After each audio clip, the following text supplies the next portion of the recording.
नमस्कार मंडळी. बटाट्याची भजी करताना ती कुरकुरीत झाली पाहिजे आणि जास्त तेलकट न होता 3-4 भजी खाऊनच पोट फुगते तसे न होता भरपूर भजी खाऊनसुद्धा तुमचं पोट फुगणार नाही असं सिक्रेट वस्तू याच्यामध्ये मी घालणार आहे. चला तर मग रेसिपीला सुरुवात करूया. बटाट्याचे वरचे साल पहिले काढून घ्यायचे.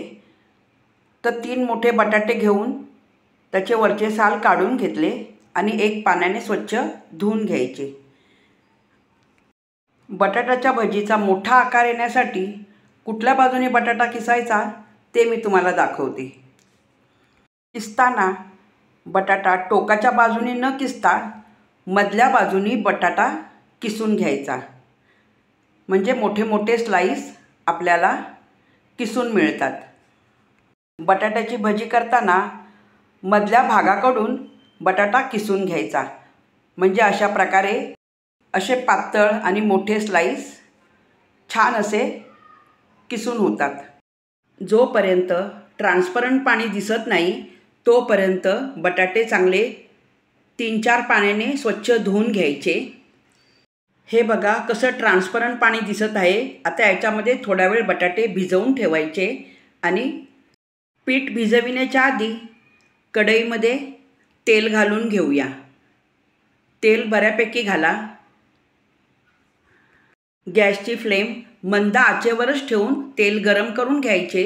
तोपर्यंत पीठ भिजवून घेऊया, म्हणजे तेल तोपर्यंत चांगले गरम होईल. 3 बटाट्यासाठी मी इथे 200 ग्रॅमच्या आसपास चण्याचं पीठ घेत आहे. बटाट्यांचा अंदाज बघूनच चण्याचं पीठ घ्यायचे आहे. बटाट्याची भजी मस्त कुरकुरीत होण्यासाठी 3 चमचे तांदळाचे पीठ घालून घ्यायचे. चवीनुसार मीठ घालून घ्यायचे. तर इथे मी 1.5 चमचा मीठ घातले. मीठ घातल्यानंतर चमच्याने पीठ आणि मीठ एकत्रित करून घ्यायचे. याच्यामध्ये जर का तुम्हाला ओवा टाकायचा असेल तो ओवा कुस्करून घाला. इथे मी 1 चमचा जिरे हातावर घेऊन चांगले असे कुस्करून घालायचे, म्हणजे स्वाद आणि चव चांगली लागते.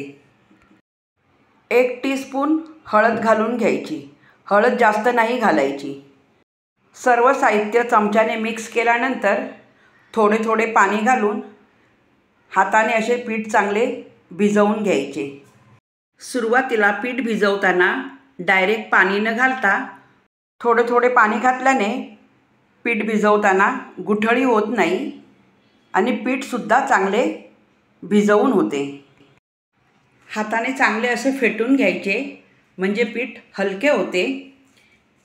आता याच्यामध्ये घालायचे आहे सोडा खारचा वापर न करता इनोचा वापर करा. तर 1 चमचा इनो घालून घ्यायचा. तुम्ही कितीही भजी खाल्ली तरी तुमचं पोट फुगणार नाही. तुम्ही एकदा असे भजी करताना ट्राय करून बघा. आता इनो घातल्यानंतर त्याच्यावरती थोडेसे पाणी घालून पुन्हा एकदा हाताने चांगले पीठ असे फेटून घ्यायचे. जसे जसे आपण फेटत राहू तसे तसे पीठ हलके होत जाते. मंद आचेवर तेल चांगले गरम झाले. तेल कडकडीत गरम नाही करायचे, नाहीतर बटाटा टाकल्याबरोबरच लगेच जळून जातील. तर मंद आचेवर तेल गरम होऊन द्यायचे, नंतर पीठ भिजवून घ्यायचे.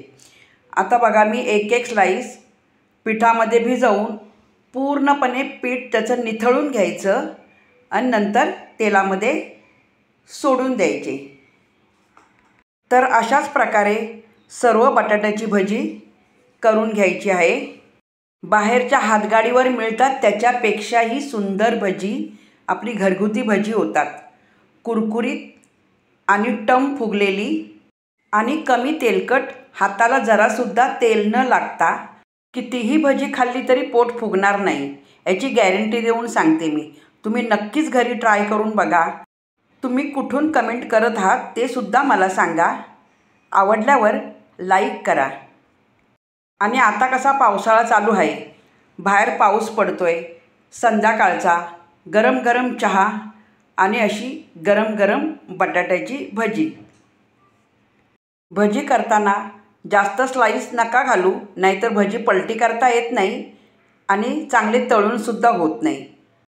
सर्व स्लाईस टाकून घेतल्यानंतर गॅसची फ्लेम मिडियम करायची आणि मिडियम आचेवरच बटाटे चांगले खरपूस तळून घ्यायचे. पूर्णपणे तेल निथळून घ्यायचे. तेल चांगले निथळून घेतले ना तर हाताला तेल लागत नाही आणि पोटात पण जास्तीचे तेल जात नाही.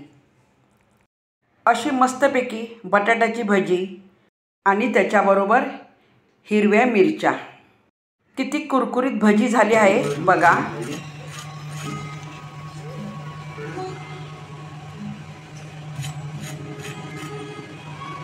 रेसिपी आवडल्यानंतर लाईक करा, शेअर करा आणि सबस्क्राईब करा.